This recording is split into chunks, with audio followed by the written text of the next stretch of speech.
Hello, everybody. This is News Now. I'm Joanna Juvelis, and I'm so excited to have as today's guest our very own Becca Pizzi from Belmont, all the way from the North Pole on top of the world. She's on a ship.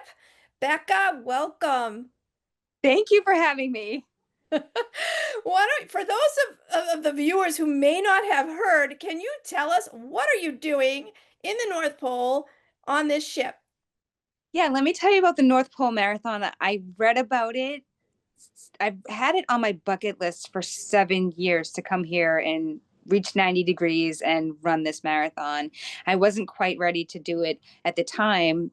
7 years ago, I wanted to finish the 50 states, finish the marathon world majors, and this truly would be a bucket list marathon for me. So keep training, keep fighting, keep running through the elements, and eventually get here. And I finally made it here. You just tell us everything. Tell us from, start to finish. Yeah, we were supposed to run Monday, but we got here a little early. We arrived Saturday night, so we were able to get off the boat, test the course, test our gear. We would be running the marathon in a life vest, which was mandatory in order to run the marathon because we are actually running the marathon on the Arctic Ocean. So, you'd look around and you'd see the ocean that you were running on top of. It was just wild. It was so, so much fun. You ever afraid you would fall in? I felt so out of my comfort zone, but I have decades of endurance training and trial and error and figuring it out. So I knew that I could definitely.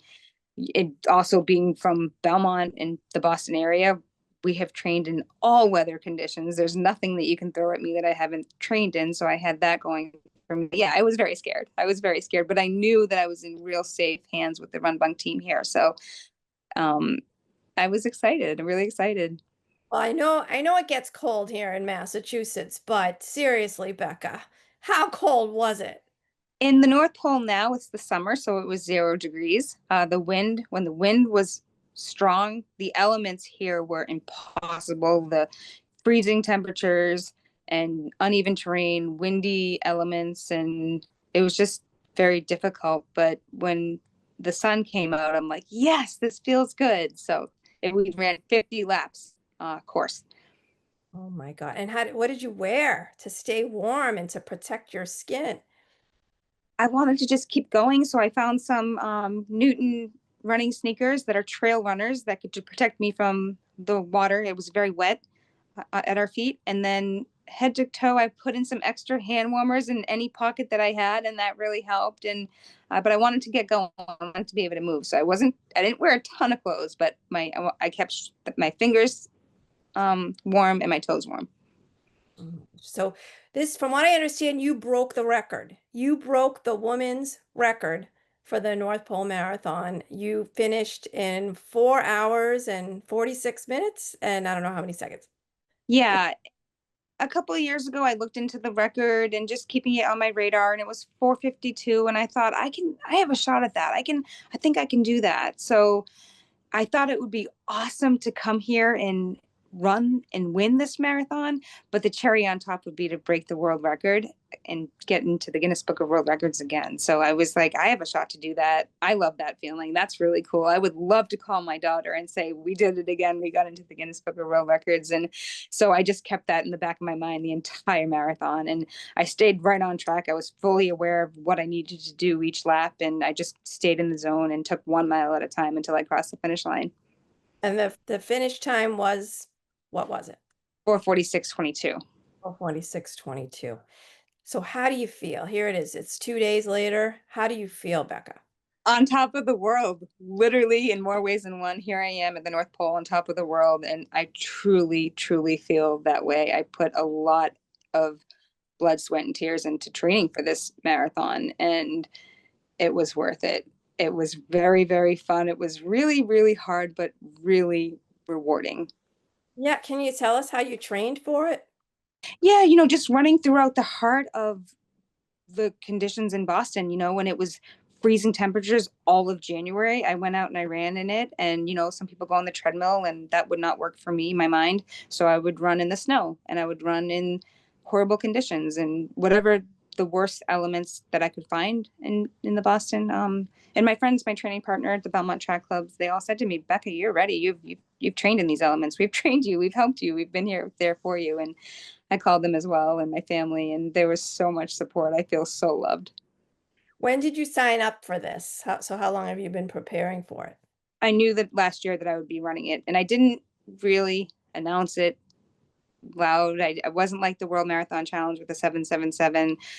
I just I just wanted to really just keep it to myself and train and stay in the elements because North Pole is very intimidating. So not that I had any doubt in my mind that I would do it, but I didn't want any distractions or I didn't want anything coming at me that I wasn't sure I could handle. So I kind of just kept it to myself and my family and my close friends. I think that's the way to do it. And so in addition to accomplishing this, you've ran the marathon, 7 marathons. Wait, sorry. The 777. It's 7 continents in 7 days, right? Did I get Yes, that? at 7 marathons, 7 continents, 7 days in 2016, and then I came back and I broke the record again in 2018, and I really love that event. That's really one of my favorites, and I I mean, that's amazing. So how did those two accomplishments compare to this one? How would you say they all compare to each other? this one was a little more terrifying. Just you're running a marathon on an ocean, and just the severity of it is very the dangerous elements. But whereas when I was in Antarctica, you're running on a glacier ice, so but these conditions were really hard, so they were tough to battle through. Yeah, But can you tell us totally. about some of the other challenges during this recent one and how you overcame it? How you Yes. those Yes, challenges? safety is a major thing here because we have polar bear guards, and there were six of them, highly trained polar bear guards, and looking out for us, and that's just different. That's very Actual different. polar bears. Yeah, polar bear guards. Oh yeah, we saw several. We saw several 20 polar bears and seals, and we saw all sorts of wildlife here, which was I What does feel a like polar bear guard do? they just protect you, and there nobody no nothing, we were not harmed or in danger in any way, but they just in case, they're there just in case. We're in the middle of the Atlantic, and they're out there. We saw several polar bears, which was fascinating. It was so cool to see them. I think I saw you in a picture with a polar bear, but I thought it was a stuffed polar bear. Was it a real one? Yeah, I took a bunch of selfies with the polar bears and video from my cabin. We just looked out, and the captain comes on and tells us, "Oh, polar bear sighting!" And at 2 o'clock, and we all towards turns towards 2 o'clock, and we look for it and we see it. It's wild. I would think if you could do 7 marathons in 7 days on 7 continents, this had to be a piece of cake. But what would you say to that? Yeah, and that's the thing is like this was over like in one day, and that's whenever I am going through it, I think, at least it's not 7 days long. It's just this one race, and I'll be sleeping in my bed tonight or a bed tonight. Yeah, the hardest part, what would you say was the hardest part? Just fearing falling in the ice or just the cold temp? Yeah, probably the first lap was a lot slower than I thought. And I said, I'm going to be out here a lot longer than I thought. And I thought about nutrition, and I thought about high electrolytes, and I had to kind of regroup and reorganize and pull it together. But the first lap of 50, I thought this is already taking me way longer than I was hoping, but I was still on track with the Guinness Book of World Records. So I just had that to motivate me. Do you take breaks or do you just keep going? No, I didn't stop at all. I just wanted to get through it and get it done. That's so amazing. That really is amazing. And I know you've also, am I right that you have run a marathon in every state now, all 50? Because I know that was something you wanted to accomplish. Did you reach that goal? I did. I finished my 50th state last year at Jackson Hole, Wyoming, and I had 50 friends and family come to the finish line to cheer me on, and my husband and father held the finish line tape. I had won the marathon, ran through the finish line with my daughter, just like with our arms up in the air, and it was fairy tale ending for the 50 states. It's a day that I will never ever forget. I'm sure. And what other major accomplishments have you had since I Well, last heard you? I ran, I hit my 20th consecutive Boston Marathon, and there's nothing I would rather be doing on Patriots Day. It's where I got my start. I ran my first ever Boston Marathon when I was 17 years old. So, it's it I keep thinking back of how lucky I am to like love this life that I love so much and live it and have so much fun. And it's I'm always looking for like the what's next.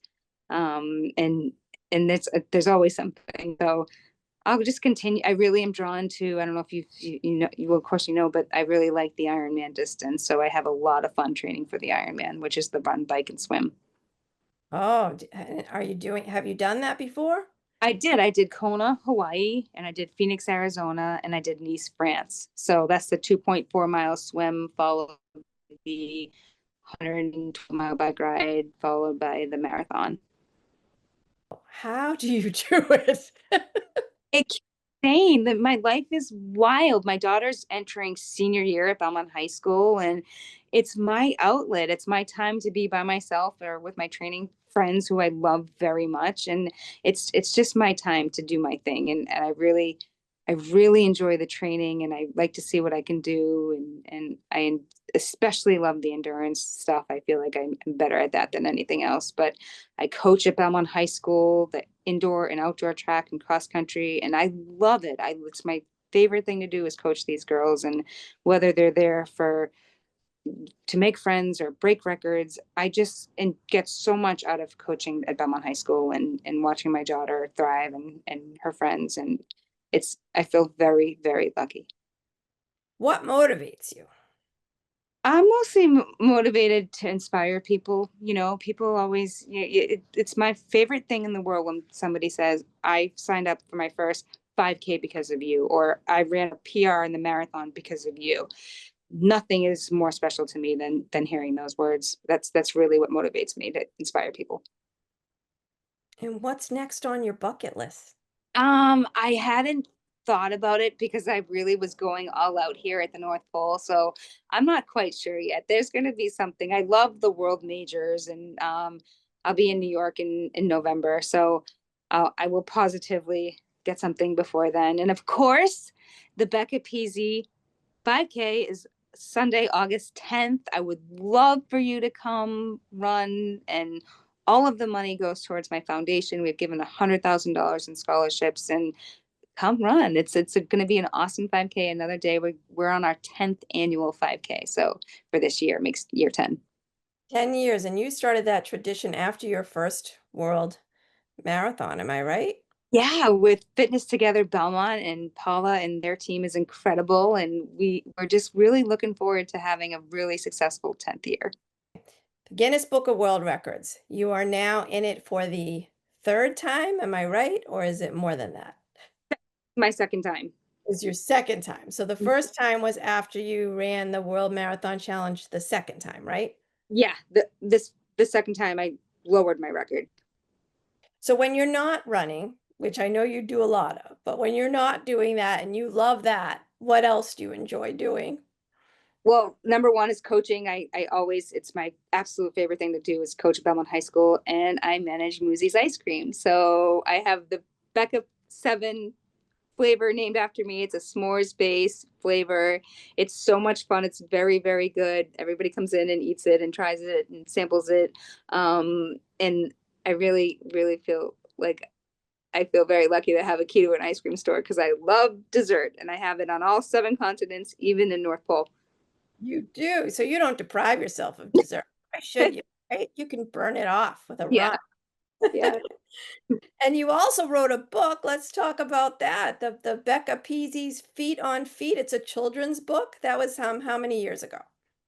That was 4 years ago, and my dad, who is my biggest inspiration, he titled it. I said, I'm looking for a title, and he's like, what about Becca's Feet on Feet? And I thought, yeah, that's pretty awesome. So it's sold in all 50 states, and all the proceeds goes towards my foundation. So I'm really, really excited to maybe write another second book on the North Pole. I thought about that during the marathon. I'm like, that kind of gave me a little incentive to finish. I think you should. I really do. I think that would be great. I think so too. Wow. I just, all I can say is there's nothing more, no other words to say besides wow. That's what when I crossed the finish line, that's what I said. I said, well, Wow, I know. Well, congratulations. I'm so Thank you. happy to have you on. Thanks, Joanna. Thanks so much. Thank you everyone for tuning in to News Now.